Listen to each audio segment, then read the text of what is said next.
I was wrong again. This is the second time this week that I make a video of this nature. Earlier this week it was about Pulisic, and now it is about Portugal. And mainly on the video that I made about the top 5 national teams in the world. Although I don't think that Portugal are in that top 5, I did say some things about the Portuguese national team and where they ranked that I think I perhaps was wrong, and this past week of international football have proved me wrong.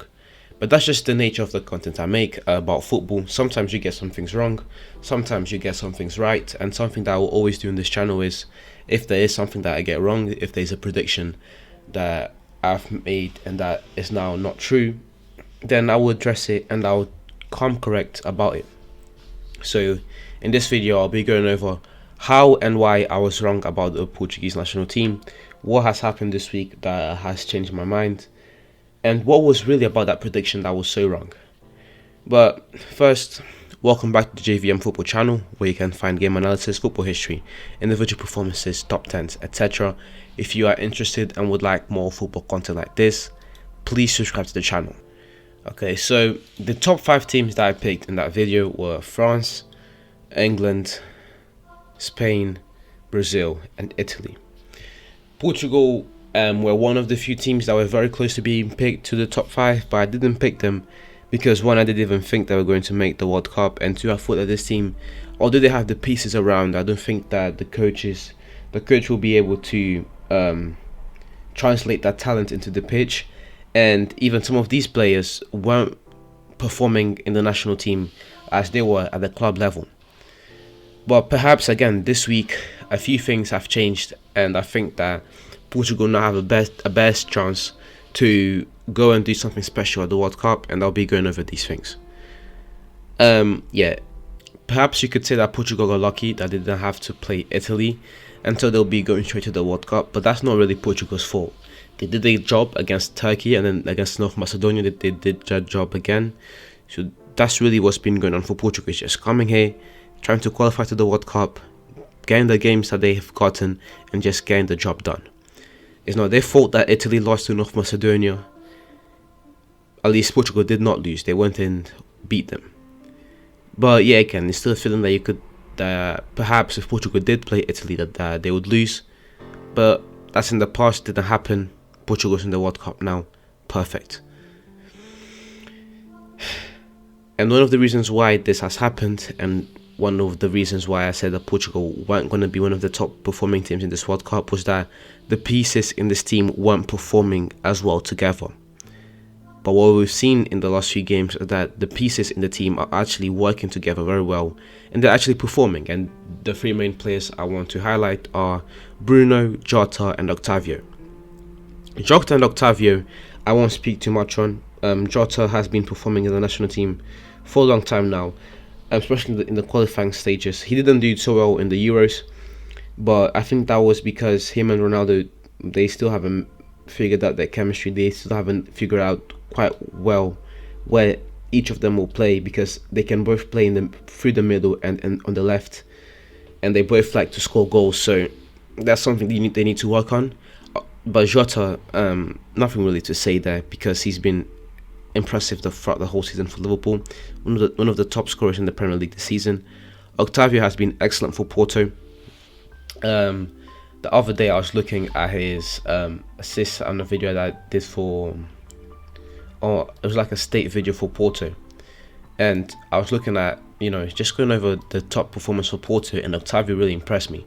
I'm just bringing up his stats now. Yeah, Octavio has 11 assists in the league. That's one of the reasons why he was a starter for Portugal in these qualifying rounds, which is quite a big vote of confidence from Fernando Santos. If you think about, he's trying to get the team to the World Cup and he plays Octavio. Imagine how you would feel if you had the coach place that much confidence into you. And to be fair to him, he did perform. But the main man I want to talk about, the main guy that hadn't been performing for Portugal for a long time now, that was being called out for it, and that hasn't been really performing for his club, was Bruno. And Bruno has been getting the job done, and he was one of the main players, actually the main player for Portugal against Turkey, scoring 2 goals and helping his team through. And this is going to be very important, because you look at the other national teams, for example, I'm going to talk about the big four. These are, in my opinion, the big four national teams right now. At least the four that have the most chances, that have been performing very well for the last few seasons, the last few tournaments, which are Spain, Brazil, England, and France. All of the big stars in those teams, they are coming through. In England, you have the likes of Harry Kane and Sterling always coming through for the team. For France, you have Mbappe, Pogba. Okay, cool. Mbappe missed that penalty, but in the Nations League, look at how well he performed. These guys are coming through. And the big problem for Portugal, especially in the Euros, was how it looked like Ronaldo was the only one performing. Ruben Dias was the player of the season, Bernardo Silva was doing bits with City. Bruno was arguably one of the players of the season. Ruben Dias, and Harry Kane were the best players last season. And Portugal had two of the best players in the Premier League in the Euros, and these two did not perform as well as we thought they would. But Bruno performed very well in this past week, especially against Turkey, and that's something that's going to count a lot going to the World Cup, because there won't be any time for we'll wait into the next game until he performs. It's either you perform or you're out, and it's going to be important for these guys to come through. We still haven't seen the likes of Ronaldo, Felix, and the main man Ronaldo coming through at the level that I know that they can play at. Especially Felix. I'm still waiting to see big things from Felix. I'm still waiting for Felix to replicate that spark, that magic that he brought through at Benfica. I mean, one of my best performing videos is a video called "What Happened to Felix." You can watch that if you haven't already. And it's just me going through Felix, how well he performed for Benfica, why he going to Atletico, and why he's performing so. He hasn't been hitting those same heights anymore. And it would be very nice to have a guy like Felix performing well for the team.